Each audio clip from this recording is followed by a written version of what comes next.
reaction to the ceasefire and the response from Kyiv? Well, I'll tell you, it's a huge hypocrisy after how many people are dying and how many people died and how many lives of Ukrainians are destroyed.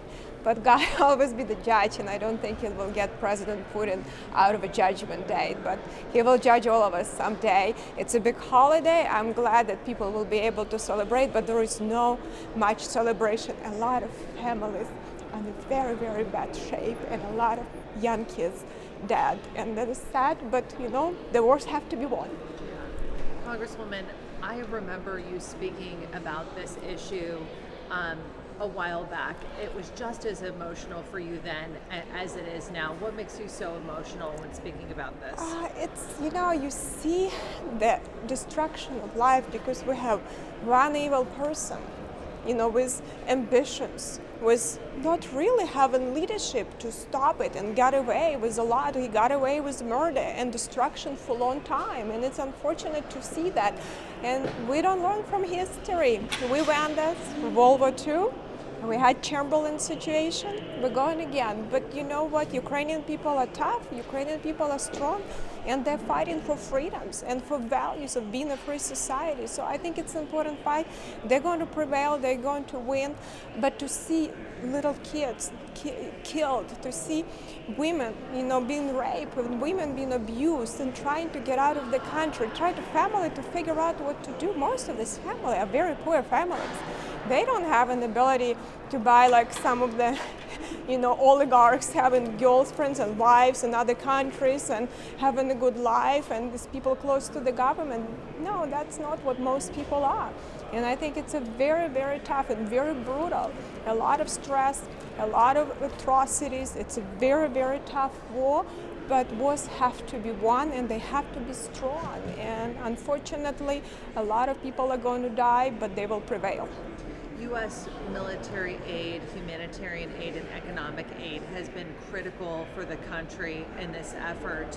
Have you had any discussions with members of the House Freedom Caucus about any concessions or perhaps demands when it comes to Ukraine? Is there a concern there with some of those members? Listen, we have to deliberate, we have to discuss, and some people have legitimate concerns. A lot of Republicans have legitimate concerns. We need to make sure that whatever is provided, it gets to the right people. We need to make sure that we have strategy and we know what's happening, and we need to make sure that the other branches reporting back to us. I'll be honest with you, it's been even frustration of Democrats that we cannot get Biden administration come and talk to us and explain us what's happening, what's not happening. I personally believe a lot of Republicans are concerned that I don't believe we provide enough and fast enough sufficient security assistance, because wars are going to be won with weapons, and there is not enough money to be able to maintain country like that. Ukraine has a responsibility after they win the war to attract capital, to make sure that they have free society, they have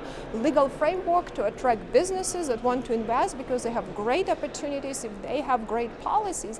But to help them to win this big war and not let it escalate further, it's important for us to be better and more proactive with weapons, and we haven't seen it as much. So there is a lot of things that can happen if Congress starts working together, and there are some things, what people are entitled to their opinions. We are a very independent group of people, but when time comes, we're going to debate and deliberate. But a lot of Republicans will be on board if we have proper oversight of executive branch, what's happening in Afghanistan, the track record, what's happening on the border, what's happening with our energy policies, what's happening in our cities, what's happening with FBI, harassing people and not dealing with drug trafficking and human trafficking, Department of Justice, what's happening in that branch.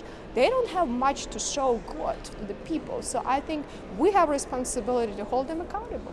You mentioned so many important priorities right now that the House can't move on because there hasn't been a speaker elected. I just wanted to give you a chance to clarify your position on the record in terms of voting present and what's motivated you to vote present repeatedly on the House floor. I think the stalemate is not a good situation. I think we need to be able to talk. both of the sides have to be able to get back to the table and have discussion. You see how we can address this, because we have to have the speaker, but also we have to work out our differences.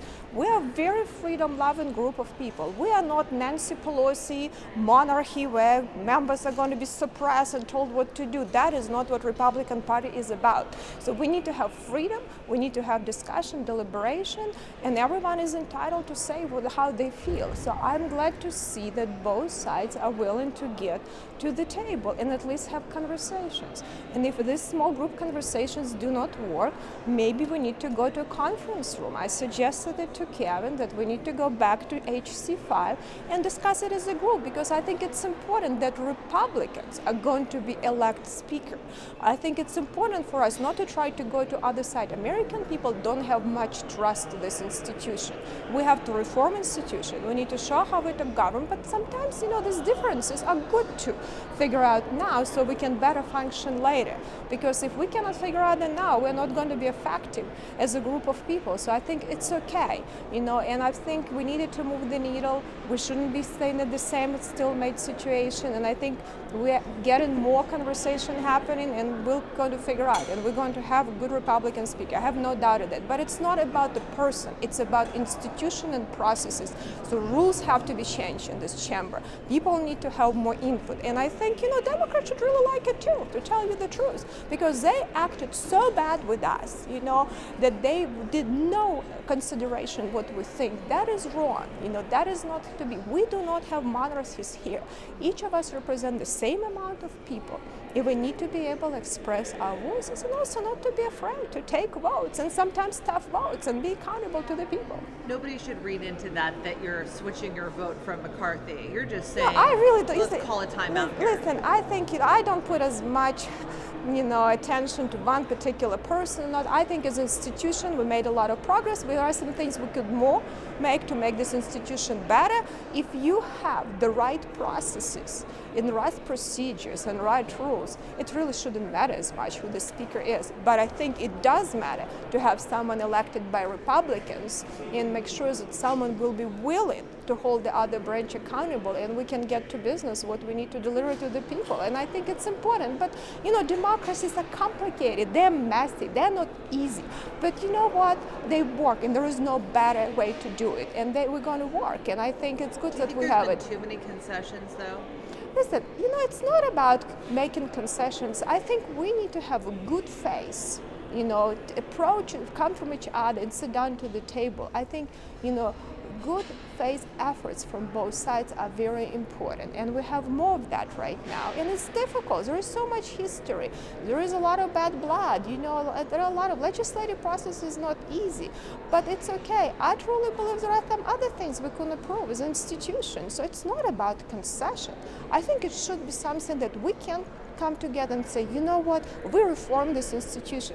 To be honest with you, we have a lower approval rating than President Biden. So we cannot say with this great institution, which we should be. This institution made great things for the whole world, for our country. This institution has to build trust back of the American people, and it's not there. And I think we have to show that we can do something differently. So as part of this process, we have to figure it out. My very last question, and I mean it because I don't want to keep you any further. Congressman Andy Biggs, some of the other members of the House Freedom Caucus that I've spoke for have said no more money for Ukraine.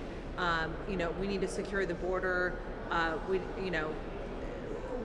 Is there a fear that if there is a more conservative candidate in power, that would jeopardize helping Ukraine in its war effort? No, but we need to secure the border. I think we cannot neglect the situation. It's a national security issue, and I hope President Biden is actually going to see that. What is really happening on the border, and I hope that he's going to have change of heart to understand that is a real serious crisis, and this is a very serious situation. So I think, that is something that we cannot neglect. We shouldn't try to play politics. This is both very serious issues, but we have to force President Biden to start governing and doing that. And and I think if conservatives see doing some good things, it's going to be a different conversation. So I understand the concerns, and a lot of people like Andy Biggs, he see what's effect in his state. He see what's happening. Sometimes it takes longer to other states to see that. But what Arizona experienced, what Texas experiences right now, this is inhumane. This is dangerous, and I think that is a serious national security risk. Situation in Europe, yes, it got a little bit better. We pushed, actually, Congress did a lot of work, including Republicans, to push on the Biden administration to do a better job in Europe and Ukraine, because they were dragging their feet. But this is a very serious situation and has to have urgent actions from this administration. Both priorities.